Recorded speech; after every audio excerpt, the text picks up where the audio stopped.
क्या आप जानते हैं, आपकी जिंदगी में जो कुछ भी हो रहा है उसका एक बड़ा हिस्सा आपके विचार तय कर रहे हैं। हर दिन आप हजारों विचार सोचते हैं और उनमें से बहुत से विचार सीधा आपके सबकॉन्शियस माइंड तक पहुंच जाते हैं। सबकॉन्शियस माइंड एक जमीन की तरह है। जो बीज आप उसमें डालते हैं वैसे ही परिणाम आपकी जिंदगी में उगने लगते हैं। अगर आप बार बार सोचते हैं मेरे लिए मुश्किल है, तो सबकॉन्शियस माइंड उसे सच मान लेता है और धीरे धीरे जिंदगी भी वैसे ही दिखने लगती है। लेकिन अगर आप सोचना शुरू कर दें मेरे लिए नए रास्ते खुल रहे हैं, तो आपका मन भी उसी दिशा में काम करना शुरू कर देता है।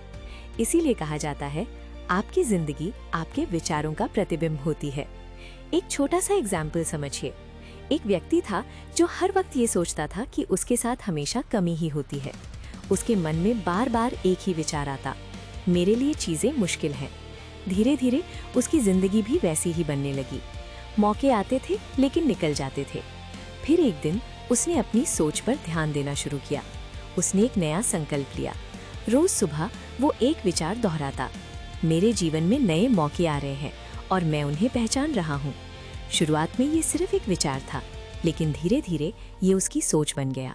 और जब सोच बदली तो उसके फैसले बदले, और जब फैसले बदले तो उसकी जिंदगी भी बदलने लगी। इसीलिए सबकॉन्शियस माइंड की शक्ति को समझना जरूरी है। आपका हर विचार एक संदेश की तरह होता है जो आप अपने सबकॉन्शियस माइंड को भेजते हैं, और सबकॉन्शियस माइंड उसी संदेश के हिसाब से आपकी जिंदगी को शेप करने लगता है। इसीलिए आज से अपने विचारों को ध्यान से चुनना शुरू कीजिए। ऐसे विचार चुनिएगा जो आपको शक्ति दें। ऐसे विचार चुनिएगा जो आपको आगे बढ़ने की प्रेरणा दे। याद रखिए, आपका मन सिर्फ सोचता नहीं, वही रचना करता है।